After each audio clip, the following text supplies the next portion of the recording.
Live from WTVO 17 and your home team, Eyewitness News at 5 starts now.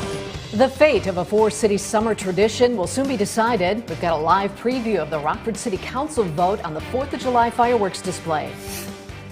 We understand their situation, but we still have bills to pay. With a ban on evictions, Rockford area landlords struggle to make ends meet. Winnebago County leaders detail a new form of assistance to help everyone pay their bills. There are 7 different questions that are on the ballot for tomorrow, so you might want to make sure that you look at a sample ballot ahead of time. A state line election official offers advice ahead of tomorrow's vote. All you need to know before casting your ballot in the consolidated election. Good evening, I'm Mimi Murphy. And I'm Eric Wilson. Investigators release more information about a weekend crash that left 2 people dead. The Winnebago County coroner says one of the victims is a 52-year-old Roscoe man. Police say 2 cars crashed Saturday night in Stevenson County near Winneshek Road west of Afolke Road.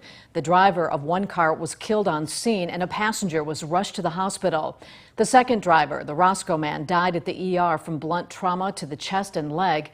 2 kids from the second car were also taken to the hospital. Neither victim's name has been released. The cause of the crash is still under investigation. A teenager is behind bars after police say he shot a man in the chest over the weekend. Friday night around 10:30, investigators say a 35-year-old man showed up at the hospital with serious gunshot wounds. The victim told police a 16-year-old boy shot him inside his own home. Police say the gunman knows the victim. Officers secured a warrant for the juvenile and took him into custody Sunday. He's being held at the Winnebago County Juvenile Detention Center and faces aggravated battery with a firearm charges. Beloit police are looking into a pair of weekend shootings that left 2 people in the hospital. The first happened Saturday afternoon on 4th Street and Portland Avenue. Investigators say a 25-year-old man was sitting in his car when a red Lincoln SUV pulled up and fired a gun. The victim drove himself to the hospital. He is expected to be okay. Police then on Sunday, police say a man was sitting on his Randall Street porch when he was shot. The 41-year-old was also treated at the hospital. Beloit police hope if you've got information on either shooting, you will call the department or Crime Stoppers. After a year full of canceled traditions, Rockford City Council has a list of events up for approval this year. Alexis Carpello joins us live from outside City Council chambers. Alexis, you spoke with some of the organizers of these events who say they're hoping they'll be able to continue planning. Yeah, that's right, Eric and Mimi. From the 4th of July parade to the fireworks show to the Kentucky Derby party at Don Carter Lanes, event organizers tell me that they hope City Council will give them the green light to continue planning these events. There are up to 6 events set for approval on tonight's agenda, some desperate for approval to gain funding after a difficult year. The Kentucky Derby Party at Don Carter Lanes is the first event on the list. It's scheduled for May 1st and 2nd. The bowling alley's general manager says they're working with the health department to host a safe event. I think we're all, especially here at Don Carter Lanes, my staff, our customers, I think the public in general is just very excited to have some sort of event to get them back into some sort of normalcy. We'll have a pent-up demand to get out and have some fun, and this Kentucky Derby Festival is going to be the perfect fit for that. Coming up at 6 on Eyewitness News, hear from one alderwoman who says the city will have to cover some costs for these events if they do get approved. But for now, reporting live in Rockford for your home team, I'm Alexis Carpello. Alexis, thank you. We'll see you again a little bit later. Governor Pritzker provides more details on how $7 billion in new school funding will be used to help Illinois students make up for lost time in the classroom due to COVID-19. Eyewitness News is keeping you connected to the state capitol. Federal funds from the latest stimulus bill will be distributed directly to districts around the state to help them reopen classrooms and address students' academics. There's also money for things like behavioral counseling and after-school programs. We're trying to provide for schools what the next few years is going to look like, because that money really isn't just one-year money. It's one-time money, but it's not one-year money. It's really intended to fill the loss of learning that's perhaps has occurred for some or many of the kids who didn't have a chance to be in school together with their classmates and with the teachers. Funds will also be used for tutoring to help students make up for lost time and help educators target individual students' specific needs. State Line residents have another place to get screened for COVID. Wednesday, HCI Health will open a mobile testing center at Forest Plaza on East State Street in Rockford. Those interested in getting a COVID test should head to the white trailer parked outside Bed Bath & Beyond. Screening is free. Rapid tests are also available. Schedule your test at hcihealth.net. The COVID pandemic changed the way renters pay their landlords. A ban on evictions has bought tenants some time to pay rent, but that grace period won't last forever. Michelle Rave joins us with details on one option for tenants still dealing with COVID-related financial struggles. Michelle? Thousands of people lost their job when the pandemic hit, and many weren't able to pay rent, which then hurt local landlords. But a new emergency rental assistance grant is now available to help. In general, I would say 10% of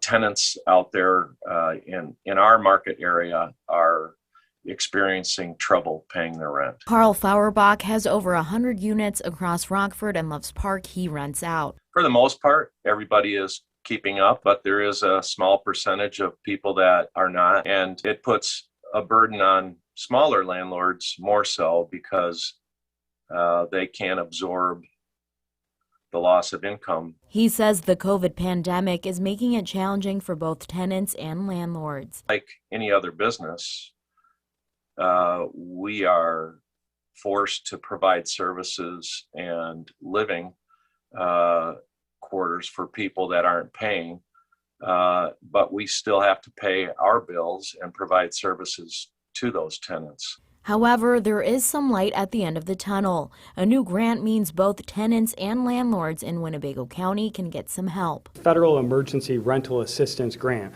will help provide that stability in our housing market for both tenants and property owners. We have $8.3 million available to help the tenants make their past due rental payments, which will be sent directly to the landlords. Fauerbach says while this will help, he's still worried. Our concern is that there's no end game to this. Where do we stop? How long do we let people live without paying rent? Anyone renting and making less than $39,000 for a one-person household or $56,000 for a family of 4 can apply. The application period runs through April 15th. To find more information about applying, you can find that on mystateline.com. Eric? Thanks, Michelle. We're just about 12 hours away from local voters heading to the polls. Election officials say it's important as ever to have your voice heard. Last week, we told you Winnebago County voting machines were tested to ensure your ballot is counted. 2 years ago, voter turnout was only at 8% for the local election. Winnebago County Clerk Lori Gummo says it's important to know big races can be decided by small margins. We've had 3 races in the last year that were decided by a very small number of votes. So it's so important that people get out and cast their ballots. Gummo adds social distancing and masks are required when casting your ballot. Voting booths will be sanitized frequently. It's also important to avoid using hand sanitizer right before handling a ballot so it doesn't get wet. Polls will be open from 6 a.m. until 7 p.m. tomorrow. We'll have all the election results at mystateline.com. President Biden's infrastructure plan faces growing opposition. After the break, Republicans argue parts of the $2 trillion plan don't have much to do with jobs at all. Plus, Illinois marijuana sales reach a record high. Coming up tonight at 6, experts say part of that success can be traced back to stimulus checks. Temperatures made it back into the 70s following some cloud cover and a few isolated showers and a couple of thunderstorms earlier today. Find out how many more days we have of that 70-degree warmth and when we could see some more heavier rainfall move in. All coming up in your most trusted forecast a little later. You're watching Eyewitness News, your home team with Eric Wilson, Mimi Murphy, Sports Director Scott Leber, and Chief Meteorologist Candice King. The battle lines over President Biden's infrastructure package have been drawn. Republicans argue the American Jobs Plan hardly addresses the country's needs. But the Biden administration argues it's all part of its Build Back Better promise. Washington correspondent Jesse Tenor is keeping you connected to the nation's capital. Good evening. The Biden administration is also selling the plan as a blueprint for sweeping social and economic change. For the Biden administration, infrastructure is more than just improved roads, bridges, and pipes. This is a public health issue. During a tour of a water treatment plant in California, Vice President Kamala Harris stressed how the president's multi-trillion-dollar infrastructure package would address racial equality. To make sure all people have access to clean water and affordable water. President Biden's plan would also make large investments in job training and affordable housing, along with improving pay and benefits for caregivers. Corporations would foot the bill. So we can compete with the rest of the world. But Republicans argue a corporate tax increase would make the U.S. less competitive. The last thing the economy needs right now is a big whopping tax increase on all the productive sections. Senate Minority Leader Mitch McConnell and Missouri Senator Roy Blunt say only about 30% of the proposal fits their definition of infrastructure. I think it's a mistake, and I also think it would be an easy victory if we go back and look at roads and bridges and ports and airports. White House Press Secretary Jen Psaki says the president understands how to negotiate with Congress. He knows some members think it's too big, some think it's too small. Frankly, there have been folks who have come out on both sides. But President Biden has made it clear he ultimately wants the plan passed by the August recess, with or without Republicans. In Washington, I'm Jesse Chenor. Well, the work week started on a cloudy note. Candice joins us after the break to let us know if more storms are on the horizon. Her First Warn forecast is next.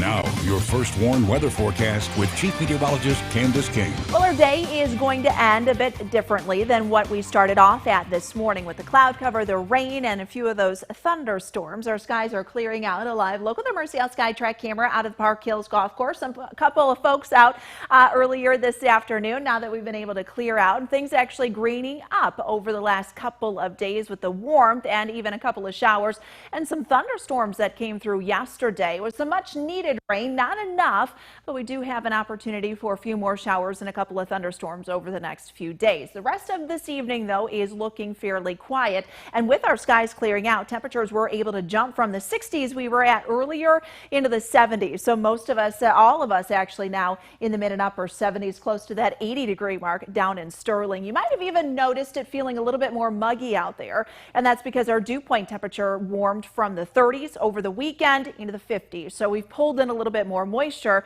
so it's going to have that muggy feel, and that's also going to keep our temperatures in the 50s these next couple of nights. But you can see how our temperatures starting off this morning stayed in the 60s with the cloud cover and those rain showers, and then quickly jumping into the 70s once we were able to clear out and see the sunshine. And that's the same for our weather watchers across the board. Ben in South Beloit at 71, Bob here in Rockford 68 the last hour, Ken checking in at 71 in Belvedere, and Mike just north of Forreston, mostly clear skies and a temperature up near 75. Here are a couple of those showers that came through earlier. Really didn't amount to much here this afternoon outside of some of the thunderstorms we had come through late last night and through much of the overnight. But this is going to be it here for this evening. We're watching areas to our northwest across the plains and the upper Midwest. That's where most of the storm activity is going to stay here through the night tonight. So temperatures down to 56 degrees underneath a mostly clear sky. We'll add in a little more cloud cover after midnight. I'm going to keep just an isolated shower chance, especially to the north during the daybreak hours early tomorrow, because I do think we'll see some thunderstorms roll in north of the state line across central and southern Wisconsin. But we're pulling in that southerly air, so we're really not going to see our temperatures drop off too much tonight. And with most of our Tuesday staying dry, we should be back into the upper 70s for tomorrow afternoon. Again, just an isolated shower, maybe thunderstorm chance early in the morning and then again later in the day. But a good portion of our Tuesday is going to stay dry. And we can see that here on Futurecast as we go through the night tonight. This is 2 o'clock tomorrow morning. Notice shower thunderstorm activity staying north of the state line. And as I mentioned, by daybreak tomorrow, we could see some of that sneak a little bit close to southern Wisconsin tomorrow morning, but most of us are going to stay dry as any thunderstorm activity kind of rides along a warm front that'll stay to the north of us during the day tomorrow in Wisconsin. So much of our Tuesday going to stay dry. Shower thunderstorm activity staying to the north, but that'll increase as an area of low pressure moves closer to us during the day on Wednesday. Isolated showers, thunderstorms Wednesday afternoon. Better chance for more widespread rainfall then coming in Wednesday evening and Wednesday night. Our overall severe risk is going to stay low these next couple of days. This is Wednesday and really kind of focused for areas to the west and to the southwest. But a cold front coming in on Thursday will bring those temperatures back down into the lower 60s, guys, and that's where we'll stay here as we go into the weekend. Still a little bit above average, but not quite as warm as the weekend we just wrapped up. So enjoy the 70s while we've got them. Thank you, Candice. Scott's in next to talk sports to tell us why he's happy about the matchup we'll get tonight in the NCAA championship game and which team will be celebrating when it's over. And he says the Bears have missed the boat on another quarterback whom they probably could have had.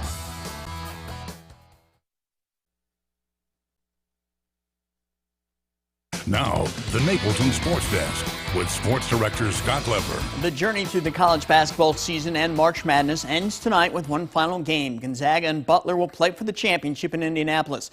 At the start of the tournament, I had the top 4 seeds all making the Final Four. Well, we know what happened in the Illini.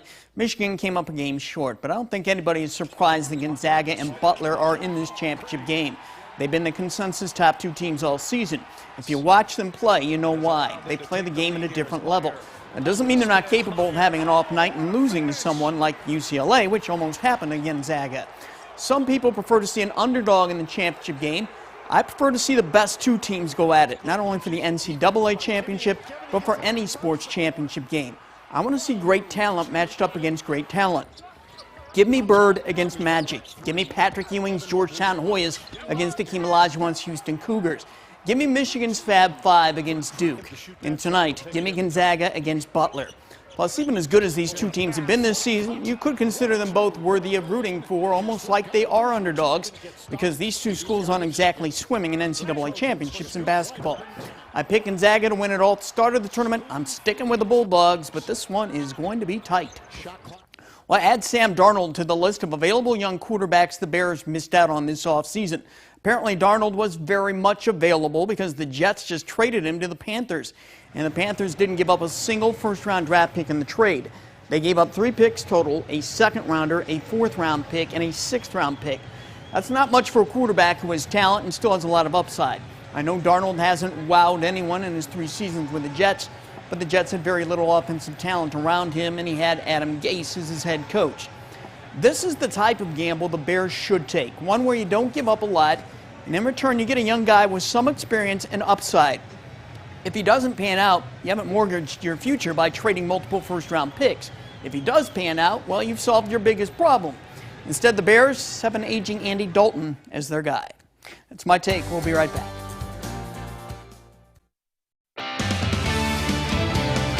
First Warn Interactive Radar, brought to us by Rockford Auto Glass and More, shows those showers we had earlier today moving on out to the east. Things will be a little bit more quiet here as we go through the night tonight. Temperatures are also going to stay mild, only down to about 56 degrees tonight. Now, much of our Tuesday is looking dry and warm too. Temperatures back into the mid and upper 70s. Still kind of muggy out there. Not going to rule out an isolated shower to the north early and then maybe later in the day. Better chance for rain coming in Wednesday into Thursday.